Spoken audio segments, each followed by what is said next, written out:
Terima kasih.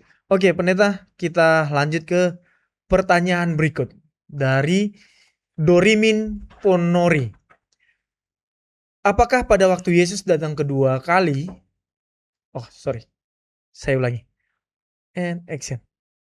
Oke, pendeta, kita lanjut ke pertanyaan berikut dari Dorimin Ponori.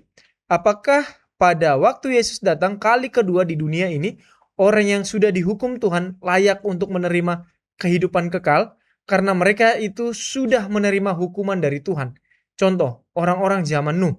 Apakah mereka ini bila melihat Yesus datang akan menerima hukuman dari Tuhan, sedangkan mereka sudah dihukum oleh Tuhan? Atau seperti Akan dan keluarganya juga? Silakan, pendeta. Terima kasih. Saya lihat pertanyaan ini cukup unik karena Ya. mengatakan orang yang sudah dihukum Tuhan layak untuk menerima hidup yang kekal. Jadi Ya. karena sudah dihukum, jadi jangan dihukum lagi, masuk surga lah. Iya, Karena masuk surga sudah karena udah dihukum. nerima Sudah hukuman, dihukum. udah menerima hukuman dari atas perbuatan mereka, gitu. Iya, iya. Kita ambillah. Di sini ada contoh Nuh. Iya. Bagaimana kalau kita ambil contoh-contoh yang lain selain Nuh? Hmm. Selain orang-orang di zaman Nuh, tapi orang-orang di zaman Sodom dan Gomora juga. Hmm. Lalu ada banyak orang yang dihukum oleh Tuhan. Hmm. Pada zaman Exodus, Hmm. keluaran dari Mesir, ada pemberontak-pemberontak juga Hmm. seperti Korah, Datan, dan Abiram yang memberontak. Lalu mereka kemudian ditelan oleh bumi Hmm. karena mereka memberontak. Pertanyaan ini berkata, karena mereka sudah dihukum, waktu Yesus datang pada kali yang kedua, apakah mereka harus layaklah mendapatkan mereka punya keselamatan karena sudah dihukum mereka? Jawabannya adalah tidak. Hmm. Mereka tidak layak mendapatkan keselamatan. Karena keselamatan itu bukan diperoleh karena saya menebus diri saya sendiri. Ah. Keselamatan itu tidak diperoleh akan di Yosua pasal yang Hmm. ke-7 yang mencuri barang-barang berharga di Yeriko. Dia dihukum, Hmm. dia tidak akan selamat, dia tidak akan diselamatkan oleh karena dia sudah menanggung hukuman itu. Kalau itu pengertian kita, maka semua orang bisa menjadi juru selamat bagi dirinya sendiri. Hmm. Contohnya, saya berbuat jahat. Hmm. Supaya saya selamat, maka saya dihukum aja. Dan hukuman saya itulah yang menyelamatkan saya. Berarti saya yang terhukum Hmm. telah menyelamatkan diri saya sendiri. Ambil contoh waktu Yesus disalibkan. Ada dua orang pencuri yang ikut disalibkan. Yang satu terus mengutuk, menghujat. Yang satu juga tadinya mungkin demikian. Tapi akhirnya dia mikir, ini yang di tengah, ini juru selamat. Lalu dia katakan dalam Lukas pasal yang ke-22 kalau tidak salah. Atau Lukas pasal yang ke-22 itu. Saya lihat saja, hanya untuk pastikan saja. Lukas 23. Lukas 23 ayat 42 dan 43. Dia katakan, Yesus, ingatlah akan aku apabila engkau datang segera.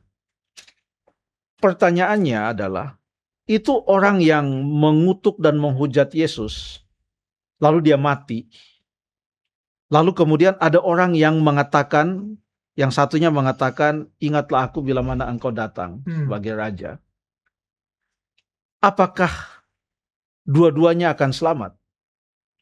Karena yang satu dari pertanyaan ini ya, pertanyaan saudara Dorimin Ponori. Karena yang satu kan sudah dihukum dia. Karena sudah dihukum, ya dia sudah menebus dirinya sendiri. Sudah selesailah hukumannya. Dia selamatlah karena sudah tidak. Dia tidak bisa menjadi juru selamat bagi dirinya sendiri sekalipun dia disalib. Karena yang menjadi juru selamat bukan yang di kiri atau yang di kanan. Yang menjadi juru selamat adalah yang disalibkan di salib yang di tengah-tengah, yaitu Yesus Kristus. Makanya Yang akan mendapatkan keselamatan hanyalah dia yang memohon kepada juru selamat, yang disalibkan di tengah-tengah, yang menebus dosa dia. Dia tidak bisa menebus dosanya. Yang menebus dosanya adalah Yesus Kristus. Jadi kalau ia sudah dibinasakan, ia akan tetap binasa. Bahkan kalau saya mau ringkaskan Wahyu pasal yang ke-20, di sana dikatakan bahwa mereka yang mati di dalam kejahatan mereka itu tidak akan bangkit pada waktu kedatangan Yesus yang kedua kali. Mereka akan bangkit setelah 1000 tahun nanti.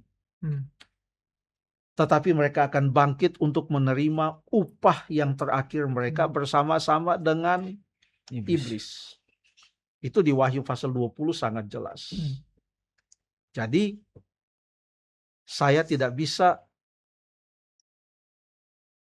menjadi juru selamat bagi diri saya sendiri. Kalau itu terjadi, tidak perlu Yesus datang ke atas dunia ini. Kalau itu skenarionya, cukuplah Tuhan Yesus ada di sorga, lalu kemudian dilihat saja, ini orang jahat. Kita hukum saja dia.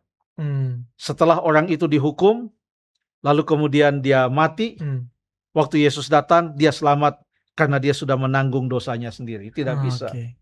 Harus Yesus yang datang untuk menjadi juru selamat. Terima kasih. Baik, terima kasih Pendeta. Saya cuma mau ini Pendeta mempertegaskan artinya, karena logika yang saya dapat dari pertanyaan ini adalah karena Tuhan yang menghukum, bukan manusia yang menghukum. Jadi karena Tuhan yang menghukum, maka sama, karena ini saya pikir ini sama seperti logika orang tua gitu. Kita sudah dihukum sama orang tua kita, biasanya setelah kita dihukum sama orang tua kita, maka orang tua kita akan mengampuni kita, akan menerima kita kembali. Nah, itu maksudnya nggak seperti itu atau seperti apa? Oke, katakanlah maksud pertanyaan itu juga seperti itu. Tetapi yang membuat seseorang itu selamat, ada ayat Alkitab contohnya di dalam Kisah pasal 2 ayat yang Kisah 2 ayat yang ke-38. Kisah 2. Mari kita buka cepat-cepat, kita baca ini. Ini ayat dalam Kisah pasal yang ke-2 ayat yang ke-38.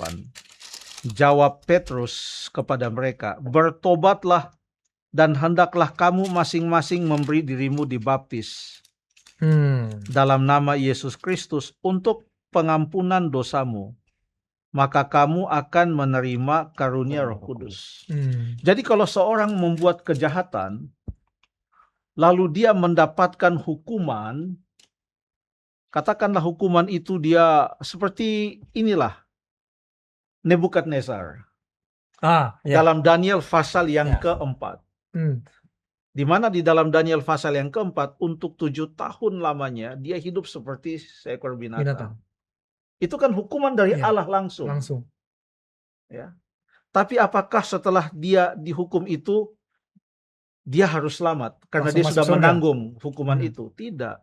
Yang membuat dia selamat adalah pada waktu dia memuliakan Allah. Kita buka di dalam Daniel pasal yang ke-4 itu. Ceritanya di dalam Daniel pasal yang ke-4. Ya. Terakhir di ayat yang ke-37. Setelah dia melalui semuanya itu. Kita baca di ayat yang ke-34 dulu. Nanti ayat yang ke-37. Setelah lewat waktu yang ditentukan, aku, Nebukadnezar, menengadah ke langit, dan akal budiku kembali lagi kepadaku. Lalu aku memuji yang maha tinggi, dan membesarkan dan memuliakan yang hidup kekal itu, karena kekuasaannya ialah kekuasaan yang kekal dan kerajaannya turun-temurun. Ayat 37. Dan sekarang aku Nebukadnezar memuji, meninggikan, dan memuliakan Raja Sorga. Dia bertobat. Jadi yang membuat dia selamat bukan karena dia dihukum. Tapi yang membuat dia selamat karena dia bertobat. Sekalipun itu hukuman datang dari Allah. Ada orang yang dihukum oleh Allah. Dia mati. Seperti orang-orang di zaman Sodom dan Gomora. Kematian mereka itu tidak membuat mereka diselamatkan. Karena mereka mati di dalam kejahatan. Mereka bukan mati di dalam takut akan Allah.